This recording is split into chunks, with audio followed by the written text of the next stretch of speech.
이해가 가는 측면이 있어요. 그 최근에 딴지에서 나왔던 이야기 중에 제일 쇼킹했던 거는 대통령의 장애 입은 팔 가지고 조롱한 거. 그림 얘기하는 거죠? 그 그림 있나요? 올려봐 주세요. 저렇게. 야, 저거는 진짜. 저게 대통령의 포용력이다. 오른쪽 팔 극우, 왼쪽은 다친 팔 민주당 저런 식으로 저게 조롱을 했어요. 거의 일배인데. 일배죠. 일배가 다름없죠. 그래서 이게 시끄러워지니까 딴지 측에서 뭐라 그랬냐면 작전 세력이 딴지에 들어와 가지고 저렇게 이상한 걸 글 쓰면 이걸 퍼뜨린다.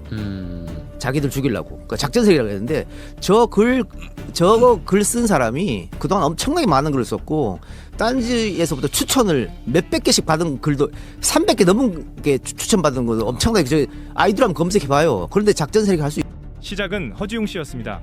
최근 유시민 씨에 대한 비판 발언 이후 딴지일보 게시판에서 쏟아진 욕설과 십수년째 이어진 편집 괴롭힘을 더는 참지 않겠다며 고소를 예고했습니다. 그러면서 던진 한마디가 있었습니다. 딴지는 일배와 다름없다. 그 근거로 지목된 사건이 있습니다. 대통령의 다친 팔을 소재로 한 조롱 게시물이었습니다. 한쪽 팔은 극우, 다른 쪽 팔은 친노라 이름 붙여가며 조롱한 이 그림을 두고 방송을 진행하던 두 사람조차 완전 일배 아니냐고 되물었을 정도입니다. 딴지 측은 외부 세력의 공작이라 해명했지만 문제의 글을 쓴 이는 이미 수백 개의 추천을 받아온 오래된 게시판 이용자로 확인됐습니다. 결국 이건태 민주당 의원까지 나서서 딴지일보를 만든 김어준 씨에게 직접 재발 방지를 요구하는 상황까지 갔습니다. 그런데 이 게시판의 정체를 들여다보면 더 흥미로운 지점이 있습니다. 딴지일보는 흔히 여권 강성 지지층의 놀이터로 불리지만 정확히는 정청래 대표 지지층이 주로 활동하는 곳으로 알려져 있습니다. 실제로 게시판에는 민주당 지지자들이 민주당 대통령을 탄핵 못할 것 같냐는 글까지 올라왔고 꼭지 돌면 그보다 더한 것도 시도한다는 댓글이 달렸습니다. 같은 시기 이재명 대통령 팬카페에서는 정청래 대표를 강퇴하자는 움직임까지 나왔습니다. 겉으로는 같은 여당, 같은 진영이지만 그 안에서는 이미 갈라설 결심을 하고 있는 셈입니다. 비슷한 시기 또 다른 목소리가 나왔습니다. 김어준 씨의 장윤기 사건 같은 일이 1년에 몇 건씩 있다는 발언이 논란이 되면서 세계일보 사설까지 등장했는데 이 논란을 다루던 김용민 TV방송에서 딴지일보 게시판에 이름이 오르내릴 정도로 잘 알려진 인물 정민철 씨의 발언이 눈길을 끌었습니다. 딴지하고 일배 차이를 잘 못 느끼시겠어요? 라는 진행자의 물음에 정민철 씨는 부인하지 않았습니다. 교육 강연에서 극단주의 커뮤니티의 알고리즘을 설명하다 보면 딴지일보 같은 강성 커뮤니티의 모습이 겹쳐 보인다고 털어놓았습니다. 그는 이어 내 진영의 병폐에 침묵하고 외부만 공격하는 건 정의롭지 않다며 민주진영 유튜브에 나갈 때만 일부러 이 부분을 비판해왔다고 밝혔습니다. 그 대가로 파란 이준석이다, 그 부활이다 같은 조롱이 돌아왔다고도 했습니다. 진행자 김용민 씨도 맞장구 쳤습니다.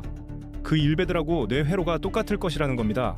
문재인 강성 지지자였다가 윤석열 지지로 넘어간 이들의 SNS 언어를 봐도 정치 성향과 무관하게 극단의 언어 패턴은 똑같다는 지적도 이어졌습니다.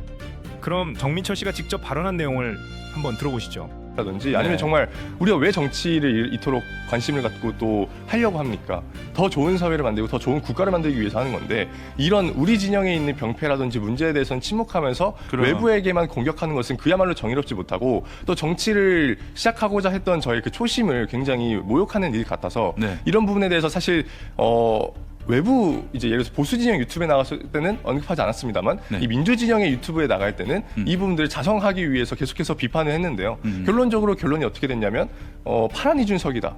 혹은 박지원의 부활이다. 뭐 이런 식으로 또 하나의 모욕적인 언어라든지 상대를 진영 논리를 찍어 누르려는 이런 언어들이 저에게 더 씌워지고 있단 말이죠. 그 일배들하고 뇌 회로가 똑같을 거예요. 그래서 지금 극우 진영이 굉장히 똑같다. 그리고 예를 들어서 그 문재인 대통령을 강성으로 지지하던 뭐 분들 중에서 윤석열 대통령에게 넘어간 일부 분들이 있지 않았었습니까? 그렇죠. 그분들 중에서도 SNS에 활발하게 활동하시는 분들이 있잖아요.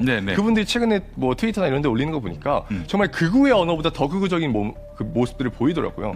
이런 것들을 보면서 언제든지 이 극단의 언어를 가지고 있는 사람들은 공통된 사고방식과 의식들을 시청자들 사이에서도 곱씹을 거리가 남았습니다. 극과 극은 통한다더니 씁쓸하다는 반응부터 딴지 일배라는 신조어까지 등장했습니다.